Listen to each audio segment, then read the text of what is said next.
Welcome to grandmother tips. ഇന്നത്തെ video നമ്മൾ കാണിക്കുന്നത് നമ്മുടെ പഴയ നമ്മുടെ തലമുറയിലെ മുത്തശ്ശിമാരൊക്കെ ഉണ്ടാക്കുന്ന തരത്തിലുള്ള ഇഡ്ഡലിപ്പൊടിയാണ് നമ്മൾ ഉണ്ടാക്കുന്നത്. പലരും ഉണ്ടാക്കാറുണ്ട്, പല രീതിയിലായിരിക്കും ഉണ്ടാക്കുക കേട്ടോ. ഞാൻ ചിലർ അരി ചേർക്കാറുണ്ട്. അപ്പം ഞാൻ മട്ടരി അരി എടുത്തിട്ടുണ്ട്. അതിന് പാലക്കാട് സൈഡിലൊക്കെ നമ്മൾ കൂടുതലും മട്ടി അരിയില്ല ചെയ്യുക. കൂടുതലും അതായത് ഇതൊക്കെ ചെറിയൊരു ക്വാണ്ടിറ്റിയും ഇത് കുറച്ച് കൂടുതൽ ക്വാണ്ടിറ്റി എടുക്കും. എറണാകുളം സൈഡിൽ അങ്ങനെയല്ല, അവർ ഇതൊക്കെ കൂടുതൽ എടുക്കും, അരി 2 സ്പൂൺ എടുക്കും, അങ്ങനെയാണ്. പക്ഷെ ഞാൻ ഇങ്ങനെ ചെയ്യണത്. അപ്പോൾ അതേ ഈ ഒരു അളവ് ഉഴുന്നും അരിയും ഒരേ അളവിലെടുത്തു. കടലപ്പരിപ്പ് എടുത്തിട്ടുണ്ട്, ഇതിൻ്റെ ഒരു പകുതി കടലപ്പരിപ്പ് എടുത്തിട്ടുണ്ട്, കൂടിയാലും കുഴപ്പമില്ല. പിന്നെ കറിവേപ്പില, ഉണക്കമുളക് നമ്മുടെ ആവശ്യത്തിന്, കുരുമുളക് വേണമെങ്കിൽ ഇടാം, 1/4 സ്പൂൺ ഇടാവുന്നതാണ്. ഇത്ര ഐറ്റംസൊക്കെ വേണ്ടു. ആദ്യം അരി ഒന്ന് വറുത്തെടുക്കാം. നമ്മൾ അരി ഇട്ട് കൊടുത്തൊന്ന് വറുത്തെടുക്കാം.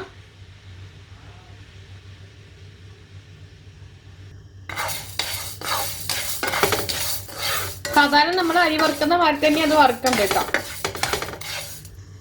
നമ്മളൊന്ന് വറുത്തെടുക്കുക കേട്ടോ. നമ്മൾ ആദ്യം അരി ഇടാനുള്ള കാരണം അരി വറുത്ത് വരാൻ സമയം എടുക്കും, മറ്റേ നമ്മൾ സമയം എടുക്കൂല. അരി ശരിക്കും വറുത്ത് വരാൻ നമുക്ക് അറിയാമല്ലോ സമയം എടുക്കും എന്നുള്ളത്. നമ്മൾ അരി വറുത്തായിട്ടുണ്ട് കേട്ടോ. അതെ ശരിക്കും സംഭവം ആയിട്ടുണ്ട്. നമുക്ക് മറ്റതൊക്കെ എടുത്തിടാം. ഇത് മാറ്റിയിട്ട് ഞാനിപ്പോൾ ഇതിൽ ഉഴുന്നിട്ട് കൊടുക്കുന്നുണ്ട്, കടലയിട്ട് കൊടുക്കണ്ടേ, പരിപ്പ്, കടലയല്ല പരിപ്പ്.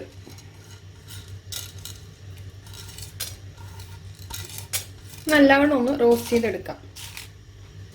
നല്ലവണ്ണം കളർ മാറുന്നവരെ ഒന്ന് നമ്മൾ ഇളക്കി കൊടുക്കാം. നമ്മൾ ഉഴുന്ന് വറുത്ത് ഒരുവിധം ആയിട്ടുണ്ട്. ഇനി നമുക്ക് കറിവേപ്പിലയും ഉണക്കമുളകും ഇട്ട് ഇളക്കാം. കറിവേപ്പില കഴുകിയിട്ട് തുടച്ചതാവണം കേട്ടോ.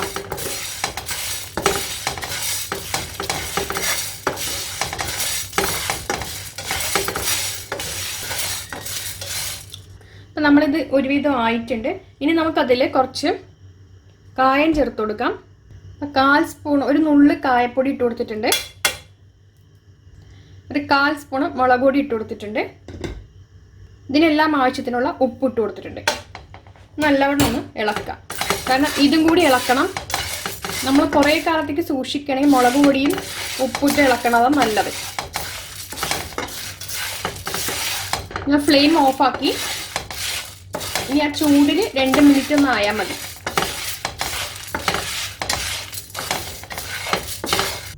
അപ്പം ഇതെല്ലാം ഒന്ന് തണുത്ത ശേഷം നമുക്കൊന്ന് മിക്സിയുടെ ജാറിലിട്ടൊന്ന് നമുക്ക് പൊടിച്ചെടുക്കാം. അപ്പോൾ എല്ലാം മിക്സിയുടെ ജാറിലെല്ലാം കൂടി ഇട്ടിട്ട് അരിയെല്ലാം മിക്സാക്കിയിട്ട് നമുക്കിതൊന്ന് പൊടിച്ചെടുക്കാം. അപ്പം നമ്മുടെ ഇഡ്ഡലിപ്പൊടി റെഡി ആയിട്ടുണ്ട്. കണ്ടല്ലോ, നല്ല ഉപ്പും എരിവൊക്കെ ഉണ്ട്, നല്ല ടേസ്റ്റാണ്. കുറച്ച് വെളിച്ചെണ്ണയും കൂട്ടി ഇഡ്ഡലിക്കും ദോശയ്ക്കൊക്കെ ആണെങ്കിൽ നമുക്ക് രാവിലെ എണിച്ചിട്ട് ഒന്നും തേങ്ങ ചിരകാനോ സവാള അരിയാനോ ചമ്മന്തി അങ്ങനെ ഒന്നും ആവശ്യമില്ല, ഇത് മതി. എല്ലാവരും ചെയ്തതുണ്ട്, കുറച്ചുണ്ടെങ്കിലും ഒരുപാട് ദിവസത്തേക്കുള്ള ഉണ്ടത്. അപ്പോൾ വീഡിയോ ഇഷ്ടമായി ലൈക്ക് ചെയ്യുക, ഷെയർ ചെയ്യുക, കമൻറ്റ് ചെയ്യുക. ചാനൽ സബ്സ്ക്രൈബ് ചെയ്ത് തൊട്ട് വന്ന ബെൽ പ്രസ് ചെയ്തപോലെ വീഡിയോസ് ഇടുമ്പോൾ നോട്ടിഫിക്കേഷൻ കിട്ടും. അടുത്ത നല്ല വീഡിയോ ആയിട്ട് കാണാം ഫ്രണ്ട്സ്. താങ്ക്